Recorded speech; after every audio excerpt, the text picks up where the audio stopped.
E aí, estudante, tudo bem? Professor Edriel Albert na área. Hoje, uma aula de física bem interessante, uma introdução. Fique calmo, não precisa sair daqui sabendo de tudo acerca do tema ou dos temas tratados aqui. É uma introdução. Assista até o final, eu acredito que vai valer a pena. Deu um trabalho enorme fazer tudo isso aqui. Então, se você já conhece meu trabalho, deixa seu like, seu comentário, compartilhe essa ideia nas suas redes sociais, tá? Eu desejo a você, estudante, faça suas anotações, ok? Mande as dúvidas para mim se você é meu aluno presencial e no mais, uma excelente aula. A vida é um cabo de guerra constante. Acredite, a vida é um cabo de guerra constante. Mas nesse exemplo, nessa brincadeira de cabo de guerra aí que você está observando, existem forças interagindo. E se as forças forem equivalentes? Se a força dos meninos e das meninas for igual, será que haverá movimento para a esquerda ou para a direita? Bom, e se em uma variável os meninos pesarem mais do que as meninas? Será que vai vencer esse cabo de guerra? Será que o peso tem a ver com a relação de quem ganha no cabo de guerra? É para ficar pensativo, né? Mas afinal de contas, o que é essa tal de força? Bom, nós vamos entender essa e várias outras questões nessa videoaula. Então tenha paciência, foco, atenção, vamos adiante. Levantar uma barra com pesos, empurrar um carrinho de supermercado ou sustentar uma mochila nas costas são situações que exigem certa força das pessoas, né? Na prática, sabemos que quanto maior for o peso do objeto, maior será a força necessária para tirá-lo de uma posição ou movimentá-lo até outro lugar. Além disso, ao sustentá-lo, também é preciso uma força para impedir que ele caia. Essa força deve ser igual ao peso do objeto. Em ciências, força está diretamente relacionada com empurrar, puxar, levantar, apertar, equilibrar, atrair ou repelir algo. Outra situação em que é fácil identificar uma força atuando é ao chutar ou cabecear uma bola. Quanto mais forte for o chute ou a cabeçada, mais rápido a bola se movimenta. Além disso, a bola se deforma com o chute ou a cabeçada. E se ela estiver murcha, será necessário fazer maior força para movimentá-la, tá? Porque ela se deforma mais do que quando está cheia. O que essas situações têm em comum é a interação entre os corpos. Preste atenção, interação entre os corpos. A pessoa e a barra com pesos, a cabeça e a bola, o carrinho e a pessoa, a mochila e as costas. Com base nisso, é possível concluir que uma força existe quando há pelo menos dois corpos envolvidos, ok?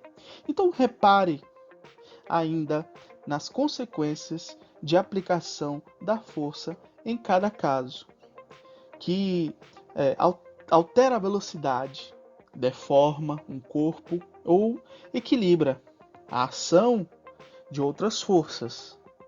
Empurrar um carrinho de supermercado altera a velocidade do carrinho. Cabecear uma bola de forma a deformá-la temporariamente, ok? Segurar uma barra em um exercício de musculação é fazer uma força para equilibrar o seu peso. Preste atenção nesses dois exemplos, estudante. Quando nós empurramos um objeto como um carrinho de supermercado, nós estamos realizando uma força que pode ser percebida pelo movimento desse objeto, tá? Essa força pode ser representada em uma ilustração por uma flecha, tá? Uma flecha que tem o nome técnico de vetor. Mas calma lá, olhando para esses dois aí, tiozinho lá em cima e o rapazinho aqui embaixo. O tiozinho parece que tá mais tranquilo, né? Mais sossegado, empurrando o carrinho sussa, tranquilo. Já o jovem tá desesperado. Eu tenho que entrar na fila! E aí? Qual dos dois você acha que está exercendo mais força lá na barra de apoio do carrinho de supermercado? Logicamente que o rapaz ali que aparentemente está correndo, né? Tá com a perninha levantada, o tiozinho tá até com o pezinho torto, caminhando de boa, parece que tomou uma, né? Então, a força que o tiozinho exerce lá na barra de apoio do carrinho é uma força pequena, o carrinho vai tranquilo, passando devagarzinho. Já o rapaz está desesperado para entrar na fila, a força que ele exerce lá na barra de apoio é maior, por isso o deslocamento, a movimentação do carrinho é percebida como sendo mais veloz, mais rápido, né, por assim dizer. Mas ainda tratando sobre esse conceito de força, lembre-se que é uma interação entre dois corpos, tá? A priori, quer dizer, primeiramente, nesse momento, você não vai se preocupar, tá, com a questão de solo, ar, as partículas do ar batendo na roupa. Não. A princípio, você deve se preocupar em entender, compreender que precisa haver interação entre dois corpos. As variantes, as variáveis aí nessa questão de força existe, tá? Mas eu não vou assustar você agora, ok? Então, o tiozinho exerce uma força pequena, tá? Uma pequena força no carrinho, por isso o carrinho se desloca, muda a sua posição, tá? Bem devagarzinho. Já o rapazote, correndo desesperado para entrar na fila, exerce uma força maior, né? E uma questão aí para pensar. Será que qual dos dois vai ter mais facilidade para parar o carrinho? É uma questão quase óbvia, né? Qual dos dois vai ter mais facilidade para frear o seu movimento? Né? Lógico que o de baixo, que tem mais massa. Lembra lá da explicação anterior, que foi bastante teórica e tal? Quanto maior a massa de um objeto, maior é a força para tirá-lo de um estado de repouso, né, e colocar em movimento, e também grande será essa força para colocar, trazer ele novamente para um estado de repouso. Gente, esses termos, trazer, levar, empurrar, força, isso tudo deve ser utilizado com cuidado, tá? Porque a ciência ela tem o seu vocabulário, ok? Então, às vezes, não está errado você olhar uma pessoa forte e falar, nossa, aquele fulano tem força, né? Você vê alguém levantando um peso, nossa, o fulano tem muita força, né? Ou você diz para alguém, bom, que seu dia seja cheio de força. Você não está errado em dizer isso, né? Mas só que as aplicações para a ciência, nesse caso, para a física, as implicações do significado dessas palavras na física são diferentes do que no cotidiano, né? Quando você diga para alguém que a força esteja com você, você está dizendo o que para a pessoa, né? Que a pessoa tenha um bom dia, que a pessoa seja feliz naquele dia, que ela tenha energia suficiente. Olha só, energia é outro conceito também científico que traz implicações diferentes dentro da ciência do que o uso no cotidiano, tá? Então, essas palavras, esse vocabulário aplicado à ciência, ela tem implicações, tá? Quando você fala de força dentro da física, você não está desejando um bom dia para alguém, ou que alguém tenha autoestima, que alguém encontre forças para fazer algo no sentido de emoções, né? Mas sim aplicando uma força sobre um determinado objeto, interagindo com aquele objeto para levá-lo a um estado de movimento ou refreá-lo, né? Trazendo novamente para um estado de repouso. Então, vá se acostumando, é estranho, tá? Então, essas flechinhas aí, tá? Se acostume isso para o resto da sua vida enquanto você estudar. Você tem que entender que o nome dessas flechinhas aí são vetores ou vetor, tá? Um Fzinho, tá? E vetor Fzão. Fzinho, apesar de que os dois F são iguais, mas eu estou falando Fzinho porque um vetor é menor, lá do tiozinho empurrando o carrinho, colocando pouca força, imprimindo pouca força sobre o carrinho, e o Fzão aqui embaixo, o rapaz empurrando o carrinho com todo vigor e força, tá? Então, a intensidade da força está relacionada ao comprimento dessa flecha. Lembre-se disso, a intensidade. Quanto maior for essa flecha, maior quer dizer que é a força aplicada ali. Você não vê isso em cima da cabeça de uma pessoa fazendo força em lugar nenhum, você não vê, né?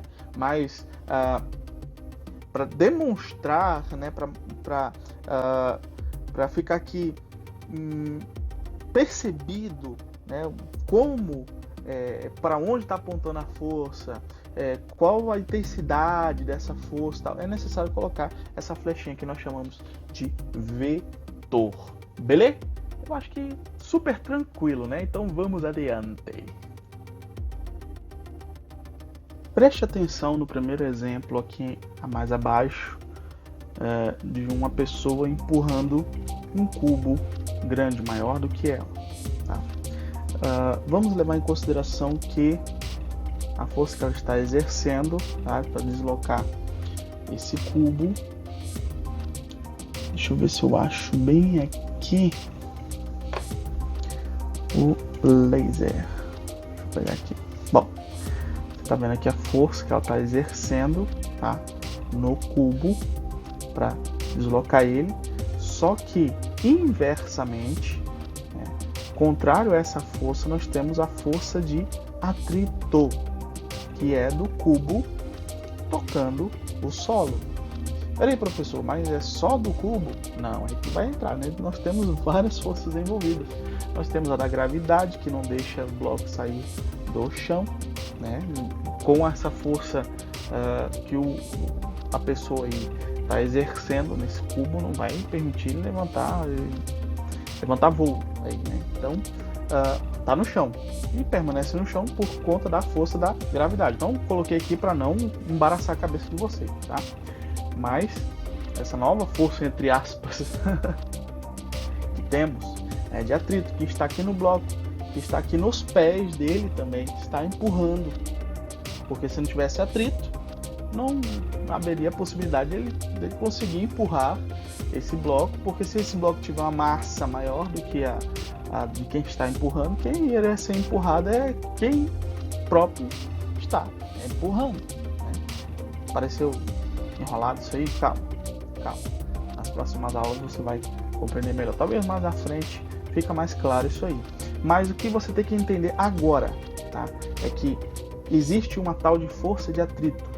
Tudo que está tocando no solo, tudo que toca o solo tem força de atrito. Quando você caminha, graças à força de atrito, você consegue se deslocar. Empurrando esse bloco, você exerce uma força, existe uma força contrária ao que você está executando, tá? Chamada força de atrito. Nós temos uma outra força que também é exercendo na mola, né? Se a gente exerce do lado esquerdo e direito, ela se comprime, tá? Denominada de força elástica. Por que elástica? Como o próprio nome já diz, elástica. Você comprime um objeto e ao parar de exercer essa força, tá, sobre esse objeto, ele volta ao seu estado inicial, diferente lá do cubo. Se você empurrar, deslocou ele, saiu de um ponto A e foi para um ponto B, saiu daqui e veio para cá, bom, ele se deslocou. Ao parar de empurrar, ele não vai voltar para cá. Diferente da mola, que é força elástica e não força de atrito, tá? Força elástica, você comprime aqui, ele fica assim. Parou de exercer essa força sobre a mola, ela vai voltar para esse estado inicial. Então, força de atrito e força elástica. Beleza? Vamos adiante. Antes que a bateria da minha câmera termine, resolvi dar o ar da graça por aqui. Bom, se você sacou, se você pegou a visão, nós estamos em um cabo de guerra constante, tá? Nós estamos em um cabo de guerra constantemente. Por quê? No momento que você levanta da sua cama, tem uma força exercendo sobre você. Só que a sua força de levantar da cama é maior do que a força da gravidade, por isso você consegue levantar da sua cama. Quando você está caminhando, A sua força para se deslocar, a força dos seus músculos, do atrito do seu pé, é maior do que o atrito do solo em relação ao seu pé. Por isso você se desloca para frente, para trás. Então sua força é maior. É um cabo de guerra. Tá? Na brincadeira cabo de guerra aí que você está observando, nós temos várias forças envolvidas. Tá? Lá nos pés dos brincantes, tá? As mãos agarradas na corda puxando. Okay? Nós temos a força do lado das meninas, da primeira, segunda e terceira, dos meninos, do primeiro, segundo e do terceiro também. Então, essas forças sendo somadas ou subtraídas, nós denominamos de forças resultantes, ou melhor dizendo, força resultante, que está já exemplificada aí, FR, com a setinha em cima, força resultante. Então, no Sistema Internacional de Medidas, tá? SI, a força ela é denotada, ela é demonstrada pela letra N, N de Newton. Não vamos nos preocupar no momento em saber quanto equivale um Newton. Não vamos entrar nesse assunto agora. O que você deve entender é que a força, na hora de você escrever lá, a força, exemplo, no lado dos meninos ali, a força do primeiro é dada em Newton. 1 Newton, 2 Newton, 10 Newton, 100 Newtons, tá? Do lado das meninas também. Então a força é dada em Newton pelo Sistema Internacional de Medida. Tá? Então, nós temos aqui, do lado dos rapazes, o primeiro está exercendo uma força de 30 newtons, o segundo, que é o de vermelho, 15 newtons, e o terceiro, de azul, 20 newtons. Somando todas essas forças para dar a força resultante, nós teremos então 65 newtons de força resultante dos rapazes, né, puxando para a esquerda. Tá? Do lado das meninas, nós temos a primeira 10 newtons, a segunda 15 newtons e a terceira 15 newtons. Tá? Eu esqueci de colocar o N aí no meio, mas saiba que é dado em newtons, ok? E de preferência coloca F1, F2 e F3, tá? Começando de dentro para fora, F1, F2 e F3, para não ficar tão bagunçado e você conseguir ver aí no seu tablet celular. Eu coloquei só 10 newtons e a setinha apontando para onde a força está sendo exercida, tá? Então, a soma dessas forças, nós teremos a força resultante. Você pode ver que a seta é um pouquinho menor, de 30 newtons. Fazendo a diferença, que é a subtração, então nós vamos ver que teremos uma força maior para o lado dos rapazes, por isso que a seta deles é maior, né? O que vai ocasionar eles conseguirem puxar as meninas. Não porque são meninas, porque logicamente se essas meninas treinam mais, fazem mais exercício do que os rapazes, logicamente que elas queriam puxar eles. Não tem nada aqui de preconceito, nada do tipo, tá bom? Então, quem tem a maior força, né, o grupo, né, de forças que somadas vai ocasionar uma força resultante maior, vai conseguir puxar o outro grupo, né? E se você teve essa sacada, nós estamos constantemente em um cabo de guerra. O pneu da nossa moto, do carro, em atrito com o solo, a força do motor exercendo ali sobre os pneus, ali, fazendo com que o carro se movimente, é maior do que a força de atrito do solo, né, entre o pneu e o solo. Então o carro pode se movimentar. Quando você vai empurrar uma caixa sobre um chão muito grosso, né, você tem que exercer uma força muito grande e olhe lá quando você consegue empurrar o objeto. Então às vezes nós precisamos de somar forças, né, para ter uma força resultante maior para conseguir deslocar ou puxar alguma coisa, ou apertar, comprimir, como nós vimos lá no início. Então, pega a visão, tá? Pega essa visão aí. Força resultante é isso aí. Não entendeu? Volta um pouquinho aí e revê essa paradinha. Beleza? Então, acho que por hoje é isso aí, né? Não dá para ficar prendendo vocês em informações iniciais. Então, a priori, de início, é isso aí. Então, vamos adiante. Estou aqui novamente para pedir se inscreva no canal, deixe seu like ou seu dislike, deixe um comentário, tá? Quando você faz isso, o YouTube entende que você está interagindo, que você gostou ou não gostou, e por isso vai distribuir para mais pessoas. E assim é uma forma de você me pagar, tá? Isso aqui dá um trabalho enorme fazer tudo isso. Estou aqui suado, luzes para todo lado, tenho que desligar o ventilador, colocar o fone aqui, fazer uma gambiarra. Estou aqui com a minha câmera digital das antigas aqui. Então, cara, dá trabalho, tá? Então, me paga. Por favor, me paga. Deixa o seu like, deixa o seu comentário, compartilha, vai em compartilhar, esparrame isso aí nas suas redes sociais, marca lá se você me tiver nas redes sociais, tá? Professor Edrian Albert, eu sou Edrian Albert. No mais, muito obrigado, até a próxima, tchau, tchau, valeu, fui!